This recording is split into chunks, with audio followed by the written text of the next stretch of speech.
This is Optimal Finance Daily, episode 992, A Different Way to Think About Money, by J Money of budgetsaresexy.com. And I'm Dan, I'm your host, and this is where I read to you from some of the very best personal finance blogs on the planet. And before we get to our post today, if you have a business or if you know someone who does, you probably know that small business owners wear a lot of hats. And some of those hats are totally great, but some, like filing taxes and running payroll, for example, not so great. That's where Gusto comes in. Gusto makes payroll, taxes, and HR actually easy for small businesses. Fast, simple payroll processing, benefits, and simple management tools all in one place. Gusto automatically pays and files your federal, state, and local taxes, so you don't have to worry about it. Plus, they make it easy to add on health benefits and even 401ks for your team. Those old-school, clunky payroll providers just weren't built for the way modern small businesses work. But Gusto is. Better yet, now's the time to get set up for the new year. So don't wait. Listeners get 3 months free when they run their first payroll. Try a demo and see for yourself at gusto.com/OFD. That's GUSTO.com/OFD. For now, let's get right to the post and start optimizing your life. A Different Way to Think About Money, by J Money of budgetsaresexy.com. 2 years ago, my friend Pauline wrote an article for us on how to flip stuff like a pro. It was a fascinating read and tips on how her boyfriend buys, sells, and trades stuff for profit, and it was pretty crazy how far he went with it. But there was one line in it that I've never forgotten. Quote, "Cash is scarce. If I want to sell you something, I just need to find what you want to get rid of and swap it with you." End quote. In other words, take the cash part out of the equation and figure out how to give you something you really want in exchange for something you don't, but that's more valuable. The trade-up game, in a sense, where both parties get what they want out of the transaction and part ways happy.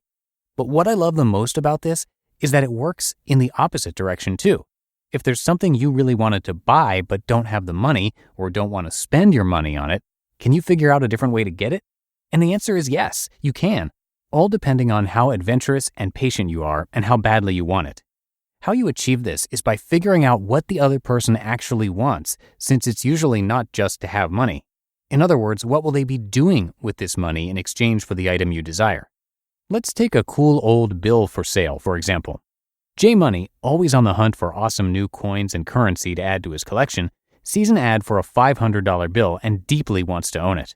But knowing that it would be silly of him to drop $1,000 on the spot for something that literally says it's only worth $500, he gets creative and asks you what you plan on doing with this $1,000. Now, if you're a Budgets Are Sexy reader, you tell me, quote, "to help max out my IRA," end quote. And then I'm out of luck. But if you're a normal consumer, you say, "a new laptop." And I know what you're really looking for. Yes, getting the cash would be easier, but you're only going to turn around and use it for a laptop anyway, so you'd probably be happy if I could trade you for one as well. Now, how you go about finding that laptop is a whole other story. Maybe you have an extra one laying around or have a killer hookup at Best Buy or need to make a separate trade to get one. But the point is, that person is really after a laptop and not the money itself. And depending on how good you are at bartering and scheming, chances are you can find a good one without having to pony up $1,000. Remember, money is only a tool to get us what we really want in life. It seems like we only use it for bills or to eat, pay off debt, etc. But we also use it for freedom and dreams and safety, and especially for stuff. Let me give you another example, this time a real experience I had.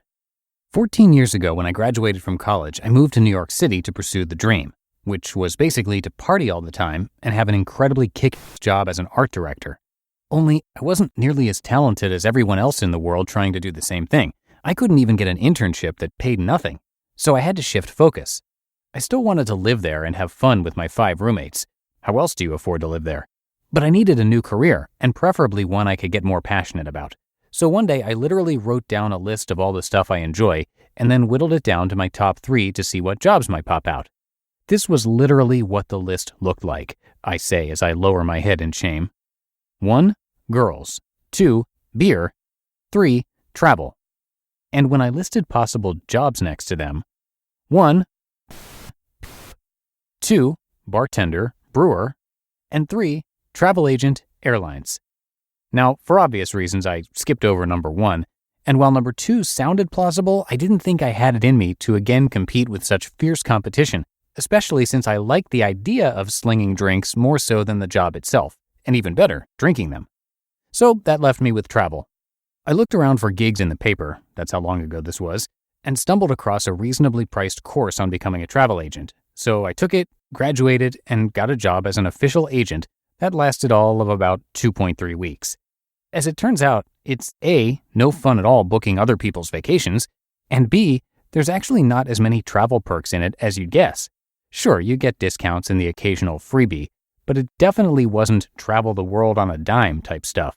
Before I could give up hope, though, my boss overheard my desire to fly around and recommended I apply to the airlines instead. So I did, and with her help, became one of the first employees hired at Continental Airlines right after 9/11. And boy, did I take advantage of those almost free tickets. I flew to London for the weekend, California to hang with friends, the Mall of America just for lunch and shopping, and numerous other trips to places like Cancun, Miami, and the incredibly beautiful Puerto Rico.